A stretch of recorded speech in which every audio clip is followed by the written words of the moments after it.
चलो लिखो, आज का जो मैटर है 90 रहेगा, ठीक है। आज का जो मैटर है 90 स्पीड से, तो लिखें सभी रेडी। और अपना एक बात जरूर ध्यान रखें, मैटर लिखने के बाद जो अनुवाद करते हो वो टाइम जरूर मुझे को रोज बताओ, अपना वही घटाना है, ठीक है। तो लिखिएगा, इसकी लाइट तो नहीं बुझनी होती है तो है टाइमिंग के लिए देखने के लिए बुझता नहीं है। नहीं, मैं कह रहा हूँ बीच में बुझ तो नहीं जाएगा 1-2 मिनट के बाद, तो ठीक है। ओके, चलो लिखो फिर, रेडी।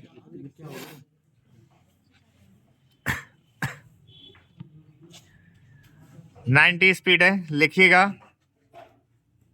सुप्रीम कोर्ट ने आर्थिक रूप से कमजोर वर्गों के लिए शिक्षा और नौकरियों में 10% आरक्षण को वैध ठहराकर न केवल सरकार को बल्कि इस वर्ग को भी एक बड़ी राहत दी।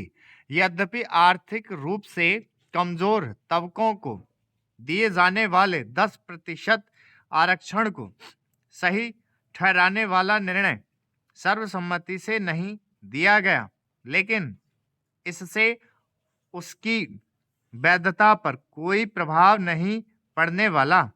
5 सदस्यीय पीठ के 3-2 बहुमत से आर्थिक आरक्षण को उचित बताने वाले निर्णय की महत्वपूर्ण बात यह रही कि इसे संविधान के मूल ढांचे के उल्लंघन के रूप में रेखांकित नहीं किया गया।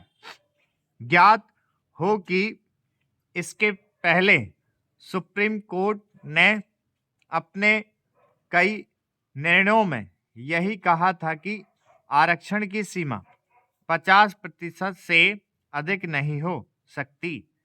वास्तव में इसी कारण आर्थिक आरक्षण के विरुद्ध के एक बड़ी दलील यह थी कि इससे संविधान के मूल ढांचे का उल्लंघन होता है। अब जब सुप्रीम कोर्ट ने यह स्पष्ट कर दिया कि ऐसा नहीं है, तो फिर यह प्रश्न उठेगा कि संविधान के मूल ढांचे वाला सिद्धांत कितना मायने रखता है। इस प्रश्न का उत्तर जो भी हो, अब आर्थिक आरक्षण के साथ साथ जातिगत आरक्षण को लेकर होने वाली राजनीति समाप्त होनी चाहिए, क्योंकि दोनों ही तरह के आरक्षण एक दूसरे वर्ग के अधिकारों का अतिक्रमण नहीं करते। समझना कठिन है कि कुछ राजनीतिक दल आर्थिक आरक्षण पर सुप्रीम कोर्ट के फैसले से असहमत क्यों दिख रहे हैं। ऐसे दलों में से एक द्रमुक का यह कहना विचित्र है कि सुप्रीम कोर्ट का फैसला सामाजिक न्याय की लड़ाई को कमजोर करने वाला है। आखिर निर्धन वर्गों को राहत देना सामाजिक न्याय के विरुद्ध कैसे हो सकता है? क्या सामाजिक न्याय का निर्धारण केवल जाति विशेष को आरक्षण का लाभ देने से ही होता है? आर्थिक आधार पर आरक्षण को संविधान सम्मत ठहराए जाने के बाद यह माना जा रहा है कि अब आरक्षण की मांगों को नए सिरे से बल मिल सकता है। इसकी अनदेखी नहीं की जा सकती कि समय समय पर जातिगत आरक्षण की सीमा बढ़ाए जाने की भी मांग होती रहती है और आर्थिक रूप से कमजोर वर्गों को दिए जाने वाले आरक्षण की भी।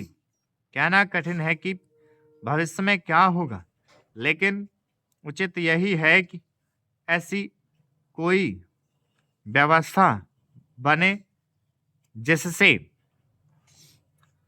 समस्त पात्र लोगों को ही आरक्षण का लाभ मिलना सुनिश्चित हो सके।